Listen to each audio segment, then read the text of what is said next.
A day after an embarrassing loss in which Shedeur Sanders' full play card just fell out the sheet and and resulted in delay a game. There was a whole situation. Kevin Zafanski is here to kind of respond to some of those things as well as talk about how Shedeur's game did after watching the film. We're gonna listen to Kevin Zafanski today, and then we'll have some more reactions throughout the day.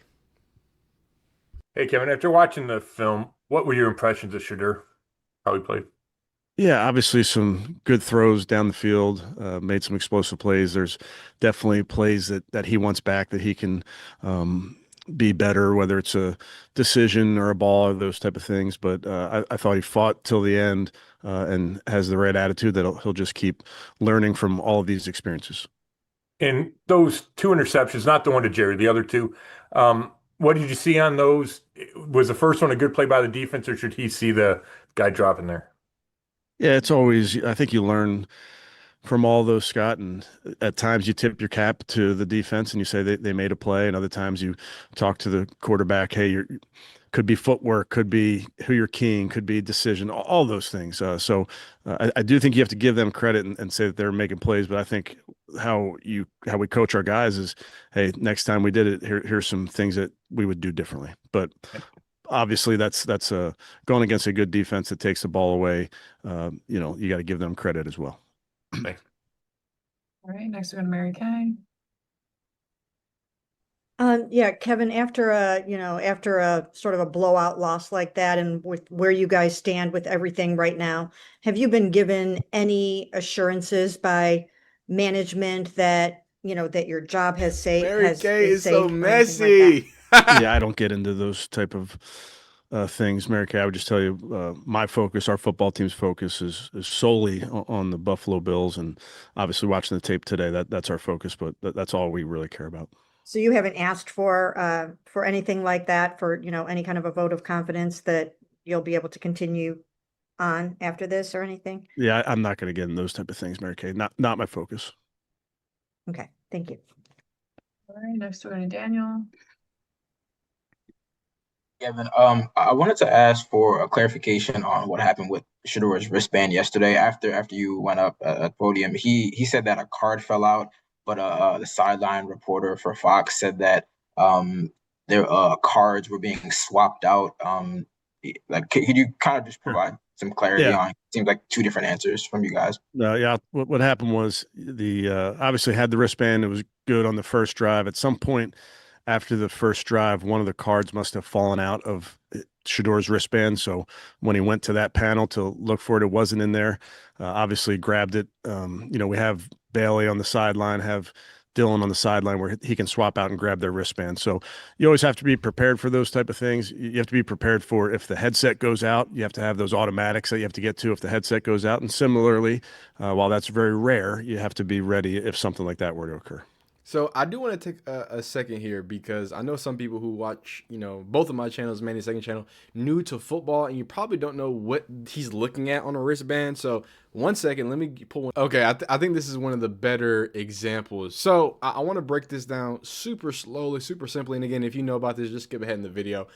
So this is, again, this is probably not what his look like. His is an NFL wristband. This is like a high school, whatever wristband. So basically, when you're given a play call, you can get given in multiple ways. So I know sometimes you see like the when like quarterback say this play call X white jet 37 waggle blah blah blah blah and have to like take all that stuff out. Sometimes through the headset, that's what they get. In their headset, they have the offensive coordinator. So Tommy Reese would be like, hey, let's run X7 jet blah blah blah blah waggle, right? And Shedeur in real time has to hear it and he has to relay it. Now, or what you could do, and sometimes they often go to the wristband whenever they're away, because sometimes you can have problems hearing. So just in case, we're gonna simplify the play calling. It don't simplify the actual play call. Shedeur still has to say the long play call or whatever. But so hypothetically, if I said, let's go red 6, blue 15, right? So red 6, blue 15, and let's also go with a green 42 on it, right? So he's gonna go, okay, red 6. So he's gonna go, I right. He's gonna go red 15. Right. 7 belly. Now, belly is typically a run play. 7 and 6, those are you right and left. Usually go depending on what you do. Odds can be to the left. Evens can be to the right. It's different for every single system. I'm just going off of my basic high school knowledge of this, right? And then, hey, we're gonna tag that with fake 6 belly or something crazy. You know what I'm saying? Like, they're probably not gonna put a reverse on something on top of that. But that's how it's gonna go, right? So might go red 1. So we're gonna go Viper left, blue 14. So Viper left, 6 belly. I don't know, fake 7 belly touchdown drag or something like that. You know what I'm saying? Like, so he's going to combine these. So the offensive coordinator is going to say, hey, red 6, blue, whatever, boom, boom. And then he's going to go boom, boom, boom, boom, boom, read it off so everybody knows it. So there's like a bunch of different ways to get plays in. I'm sure if you've watched college football, you see the people with the note cards sticking up, right? That's very common in no huddle offenses because all those codes mean something. You see sometimes, especially on college and high school, there'll be coaches doing all this. All of this, sometimes these are like play calls, sometimes they're bluffs, sometimes they're, whatever. It's a whole menagerie of different stuff. So I just want to make sure y'all knew kind of what that meant for play card. And that's the reason why he had to kind of get the call from you from that one play. Like, I guess the headset had gone out at that point, right? That's right, exactly. So just I was giving him the wristband number, but like I said, the coach to quarterback wasn't out, so you can still communicate that way until 15 seconds. Got it. Thank you. All right, next we go to Jeff. Kevin, with all the injuries you have on your offensive line, I don't know if any of those guys will be back, but how do you prepare a game plan knowing that your line is not what you hoped it would be? Yeah, I don't look at it necessarily that way, Jeff. We the guys who are available come Sunday, we go to battle with them, and we work really hard during the week to make sure we have contingency plans and guys are ready to go. Backups stay ready, and that's what we do.